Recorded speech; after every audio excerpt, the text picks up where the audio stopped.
Einen schönen guten Morgen von Thailand aus.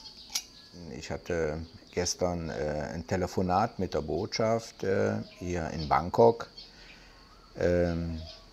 Die haben mir schlussendlich gesagt, der Pass wird jetzt hergestellt.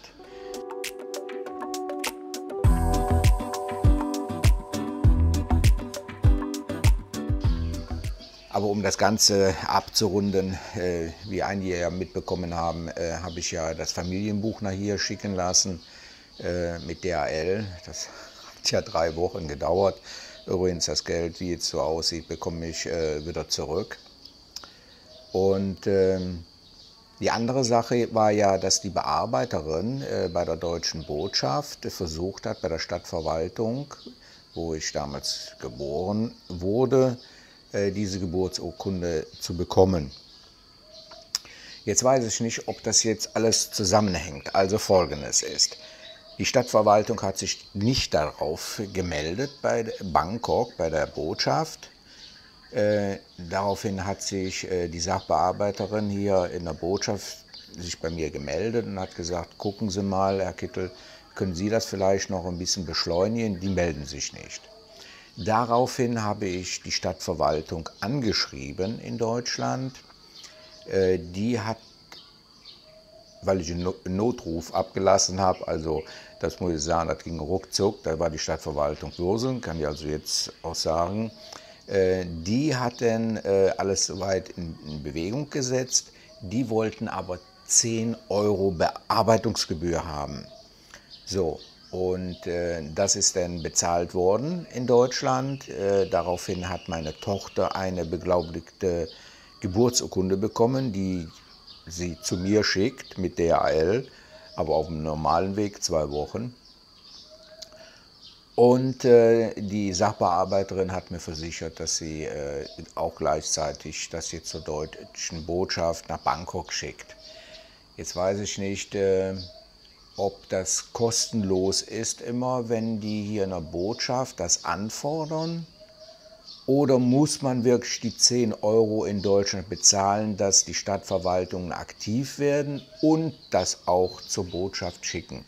Also ich würde in jedem Fall jeden raten, der also jetzt kein Original hat oder eine beglaubigte Geburtsurkunde hat, und die braucht man, ansonsten läuft gar nichts, das so zu machen, dass man eben halt hier die Kopie abgibt, wie ich es auch gemacht habe, trotz alledem sich mit der Stadtverwaltung das in Verbindung setzt, da die Bearbeitungsgebühr bezahlt und sich dann die beglaubigte Geburtsurkunde zuschicken lässt. Kann ja auch hier nach Thailand sein, dann hat man in 10 Jahren, brauche ich ja wieder einen Pass, dann hat man wenigstens die Unterlagen komplett. Ja, wie gesagt, ich hatte gestern angerufen zur Botschaft, da bin ich dann vermittelt worden mit der Passabteilung. Da war eine super nette Deutsche, anscheinend, die sprach so gut Deutsch.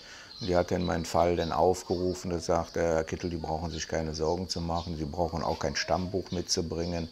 Die Stadtverwaltung hat nach 1,5 Wochen reagiert in Deutschland und hat uns die Unterlagen zukommen lassen. Und daraufhin haben wir schon den Pass in Auftrag gegeben. Und Sie werden sorry, das war die Wasserpumpe. Und Sie werden in den nächsten Tagen benachrichtigt per E-Mail, und dann können Sie den abholen. Das ist dienstags und Donnerstag. Dienstags ist es ganz früh, so um 8 Uhr, 9 Uhr kann man den abholen. Da braucht man keine Terminabsprache mit denen. Und am Donnerstag ist das um 1:30. Ab 1:30, glaube ich, das ist ein Fenster für jeweils 1 Stunde. Dann kann man den Pass dann abholen, dann wird der alte entwertet. Und wenn man dann wieder zurückkommt, in meinem Fall ist das ja Samui, und da muss man dann zu der Immigration hin. Und dann werden dann vor allen Dingen der Eingangsstempel, dass man nach Thailand reingekommen ist, das habe ich ja schon mal im Film gesagt, ist ganz wichtig. Das kommt dann in den Pass rein und in dem Fall auch das Visum. So, damit ist das Kapitel abgeschlossen. Ja, ich habe ja immer gesagt, wenn ich meinen Pass habe, dann geht es weiter. Auf meiner To-Do-Liste ist auch noch Koh Chang. Da werde ich dann entweder, ich hoffe, dass ich nächste Woche Dienstag oder Donnerstag den Pass abholen kann. Da werde ich dann 3 Übernachtungen haben und schöne Dinge für euch filmen und natürlich auch für mich. Und auf dem Rückweg, da hatte ich dann noch vor, da hatte ich mit dem Frank und der Mai, die kennen ihr ja auch vielleicht in einem meiner Filme, kann ich hier mal verlinken, den habe ich ja mal besucht. Den werde ich dann nochmal besuchen und vielleicht ist die Mai auch wieder zurück. Die war ja in Laos, um ihren Reisepass zu beantragen, einen neuen. Und dann kommen wir nach hier, noch eine Nacht hier verbringen und dann geht es den nächsten Tag, geht es dann ab Richtung Samui. Das ist so jetzt die Planung. Und dann wurde ich dann wieder auch angeschrieben, ich soll wieder mit den Kosten, und wieder kommt das hoch mit den 22 € Eintrittskosten.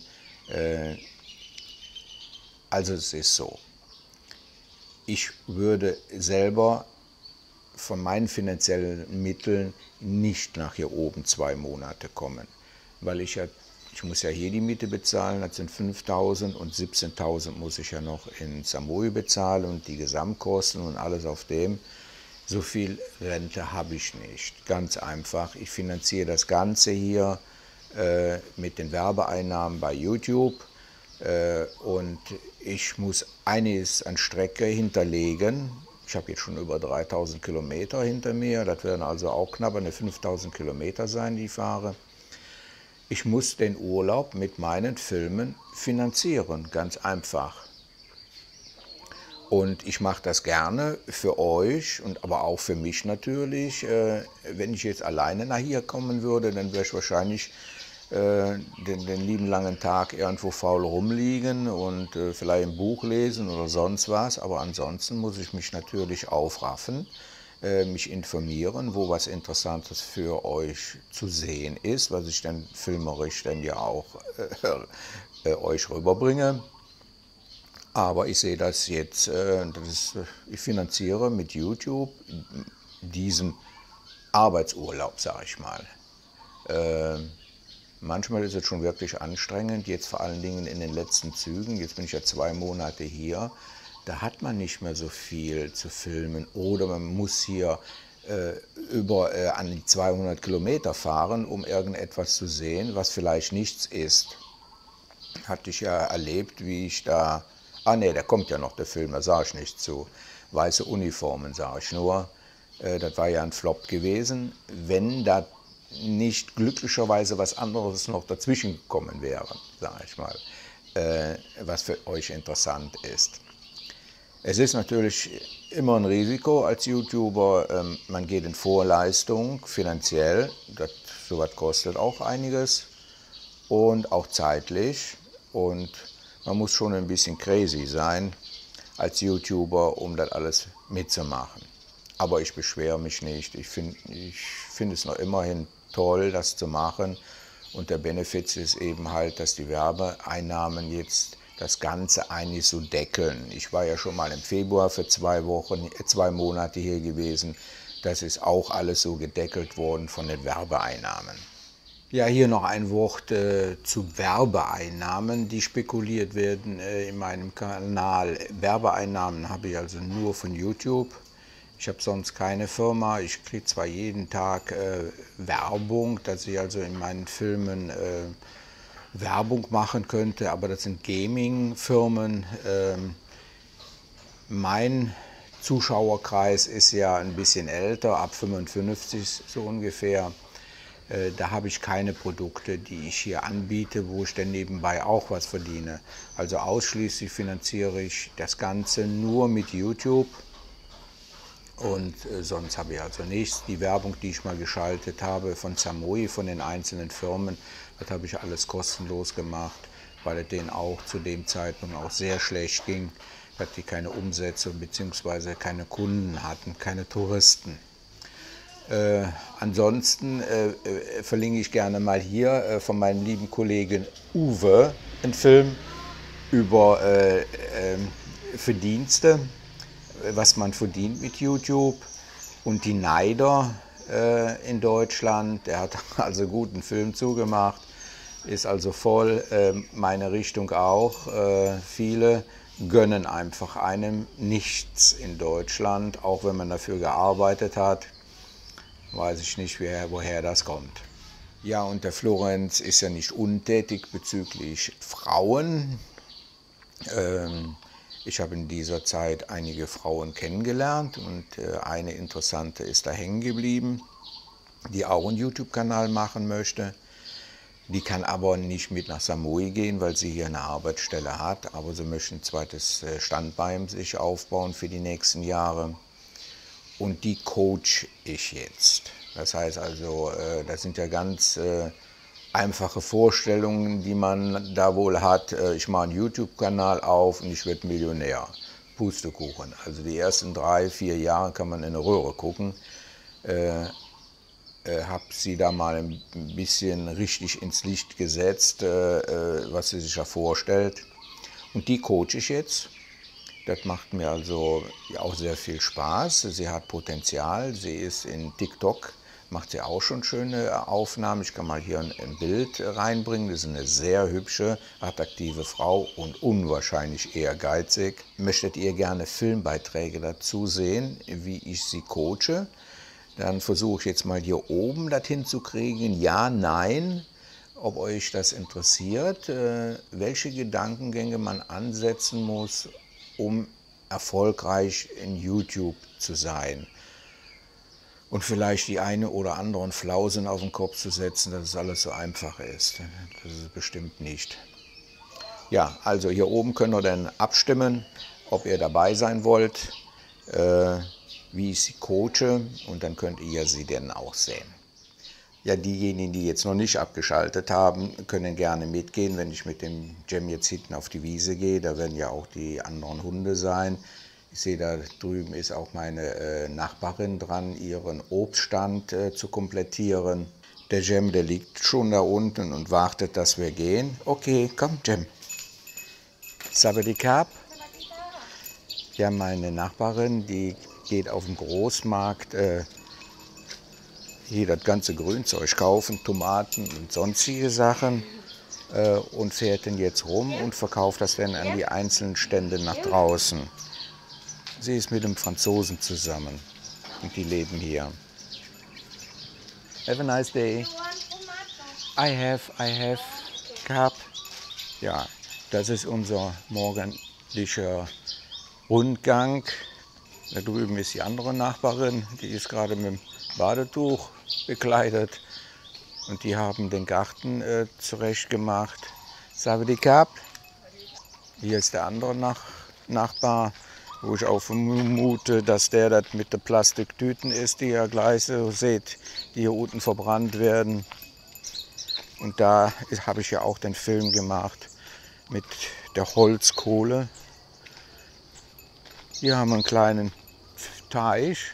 Wer weiß, was da alles drin rumschwimmt. Ja, der Cem, der kennt schon den Weg von alleine. Ich lasse die Schleppleine immer dran, damit ich ihn auch schnell fassen kann, wenn was ist. Ja, Plastiktüten überall, vor allen Dingen, wenn es ein bisschen windet, fliegt das hier alles rum. Und das habe ich schon ein paar Mal sauber gemacht. Jetzt habe ich die Nase voll. Soll sich ein anderer drum kümmern.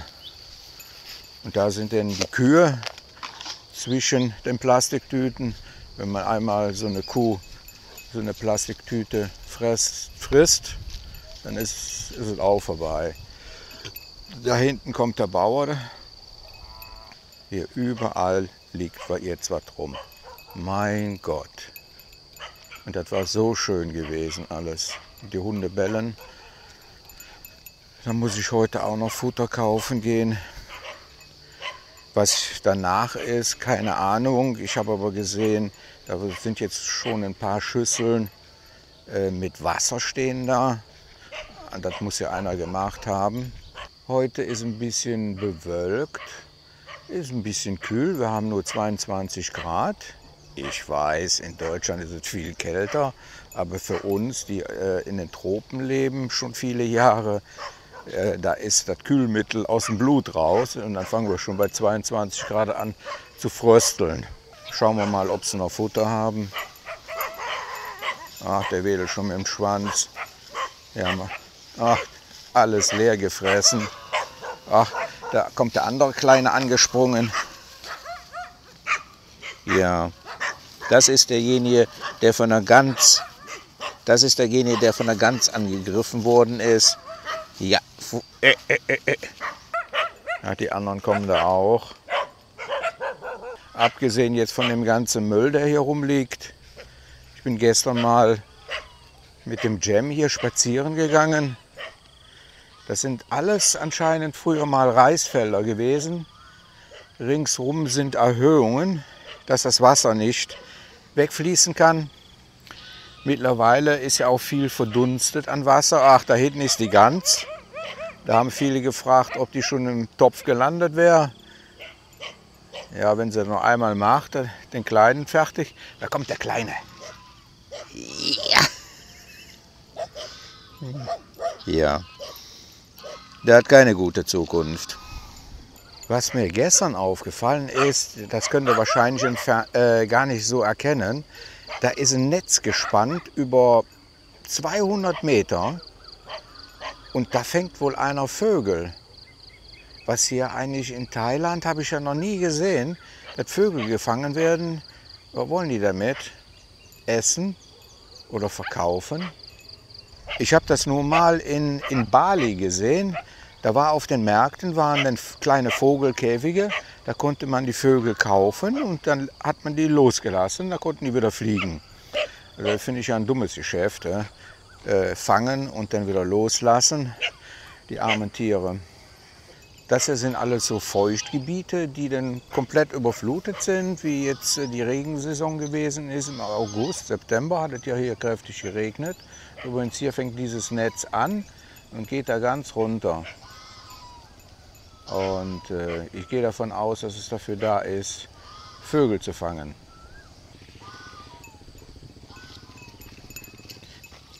Ich kann da so kleine Netze erkennen, die da drin sind. 4, 5 Stück. Da versucht jemand mit Reusen vielleicht etwas zu fangen. Wir nehmen dich nicht mit. Tut mir leid. Dann hätten wir die ganze Bude voll. Aber nachher gehen wir Futter kaufen. Dann haben sie für die nächsten Tage wieder was zu fressen. Ja, aber ob sich da einer weiter drum kümmert, kann ich nicht sagen. Jedenfalls für die Zeit habe ich ein gutes Gefühl gehabt, dass sie wenigstens was zu fressen hatten. Die sind natürlich jetzt ein bisschen irritiert. Die haben jetzt gedacht, sie bekämen was zu fressen. So, liebe Zuschauer, ich möchte jetzt das nicht weiter rausziehen.